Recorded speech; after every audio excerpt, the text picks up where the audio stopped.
So are politicians just easy targets for hackers? Cybersecurity expert Paul Viollis says yes, they are. Paul, I mean, the DNC, well, I don't understand. Can they make a phone? Can you help them? Can you volunteer to help these guys?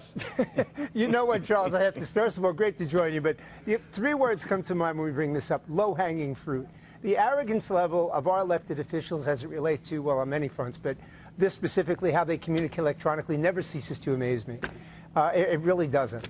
How many times do they have to have their security breached, though? I mean, this is like, it should be the #1 thing within that party and government in general.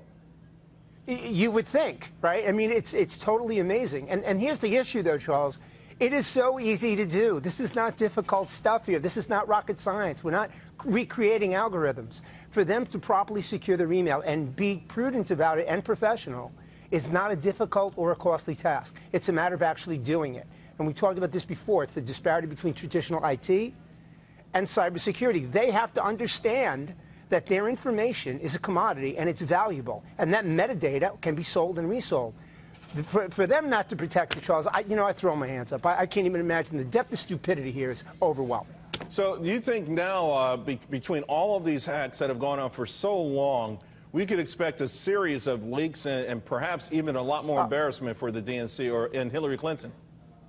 No, absolutely no question about it. The worst is yet to come for the Democratic Party, and especially Democratic elected officials. They have this trove of information, right, Charles? They've got this basket of information, and they're going to have analysts, their own criminal analysts, go through it and sift through it to see what's going to be the most marketable metadata and how they're going to use it. And rest assured they will. I do have to say one thing, though. I noticed that we keep talking about that it must be the Russians going after this to kind of go after Hillary.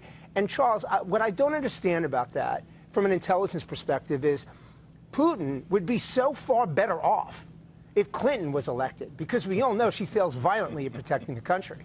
So I don't get that part. I mean, from the cyber side, it makes sense, but the political side, I don't know. Yeah, and I wonder, how much do you think Nancy Pelosi's phone number got in those metadata sites?